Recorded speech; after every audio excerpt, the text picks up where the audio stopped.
So what's the plan about? It's eating enough protein, staying in a gentle calorie deficit, moving daily and lifting a little, sleeping like it really matters, and measuring weekly, not obsessively. It's short, clear, actionable. So let's get started.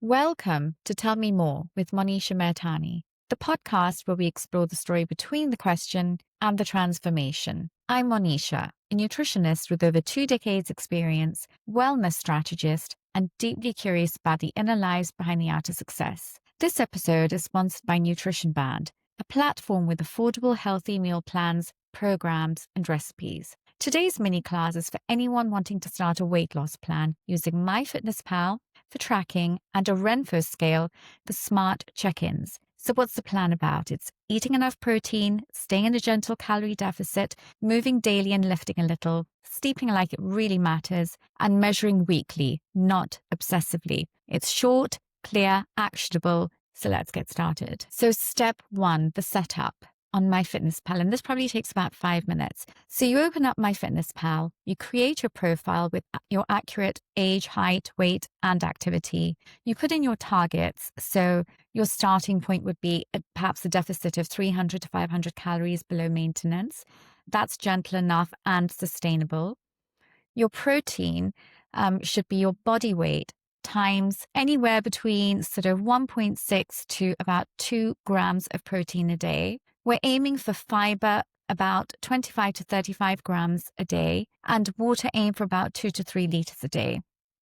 What you should turn on is the quick add for water, the barcode scanner where you can scan meals, the meal and recipe saving, reminders for logging, and a real pro tip here is pre-log tomorrow's meals tonight. If it's planned, it's much easier to follow and you have an idea and you have sort of numbers to play around with. Step 2.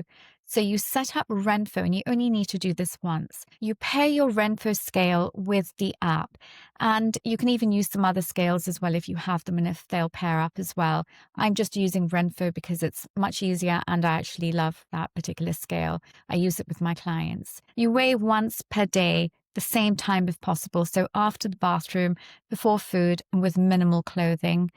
Don't react to a single day.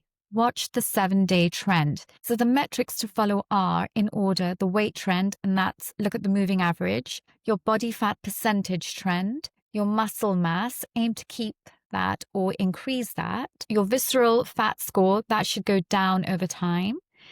Measurements to look out for weekly are your waist, hips, and thigh. That will give you a real idea if you're losing inches as well. So step 3, your daily nutrition basics. Build each plate like this. So protein, 1/4 to 1/3 of your plate, and you can use eggs, fish, chicken, tofu, Greek yogurt, lentils. So color is really important to get a variety of nutrients. Non-starchy vegetables for fiber and volume. Smart carbohydrates. So 1/4 of a plate should be with carbohydrate sources such as quinoa, brown rice, sweet potatoes, gluten-free grains, and fruit. You should be using healthy fats. So, a thumb worth of fats for measurement, for example. So olive oil, avocado, nuts, and seeds. Your simple targets should be that protein for each meal is about 20 to 40 grams. Fiber for each meal should come from vegetable or fruit.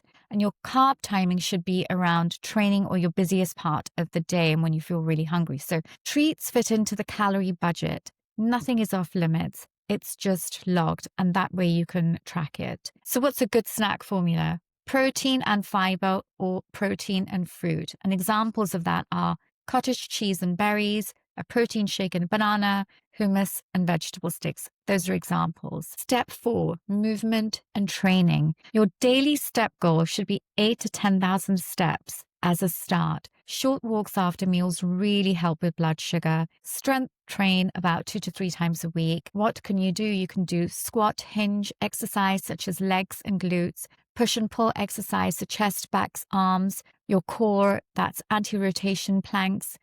And why should you lift? It really protects muscle, it boosts metabolism, and improves your shape as you lose fat. So step 5, sleep and stress. really, really important. So aim for 7 to 9 hours each night with a consistent sleep window. So the same time every day. Wind down by putting your lights down, screens out, a warm shower, magnesium if it's appropriate.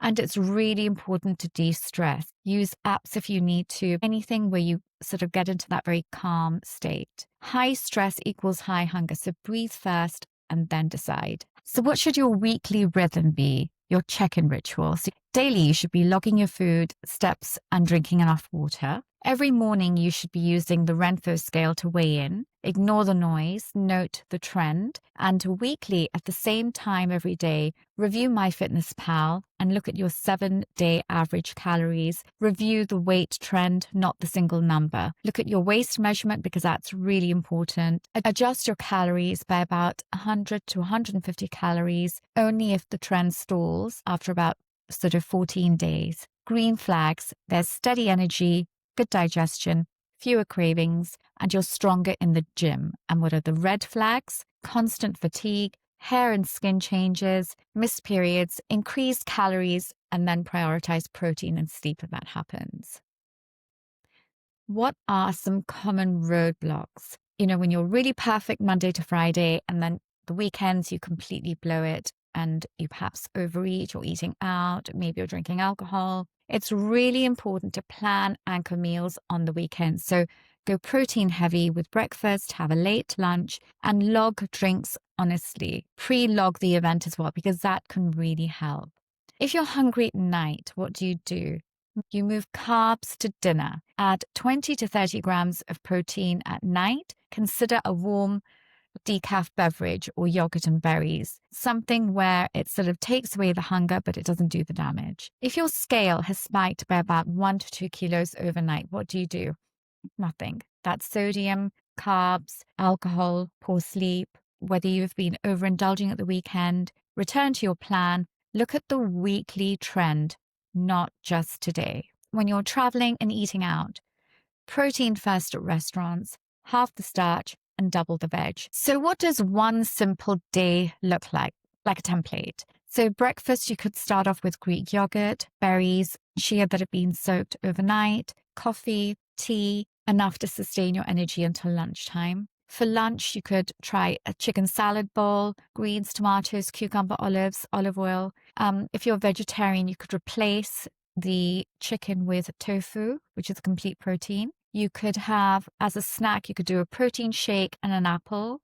Dinner, you could do salmon because I love oily fish. It's great for your skin, hair, and nails. Roasted vegetables, sweet potatoes. You could have a side salad or a vegetable soup. If you're vegetarian, you could do some food combining. So quinoa with some lentils and beans. You could, as a treat, have 2 squares of dark chocolate. Ensure that your water, you have at least 8 to 10 glasses of water a day, and steps at least 9,000 a day. And training, you could do about 30 to 40 minutes of full body weights and exercise. So what about boundaries that help? Don't earn food with exercise. Fuel for training only. Don't delete food groups. Fit portions into the calorie budget. Don't compare your graph to anyone else's because it's your data and at your pace. Do keep protein and fiber high and sleep non-negotiable. Do plan one joyful thing daily that isn't revolved around eating and food. You don't need a perfect month. You just need one solid week that you repeat as and when you need. You track simply, eat protein, walk daily, lift a little, sleep on purpose, review weekly, and adjust gently. If this helped, save it and share with a friend. And thank you to our sponsor, NutritionBAND. You can find their link below.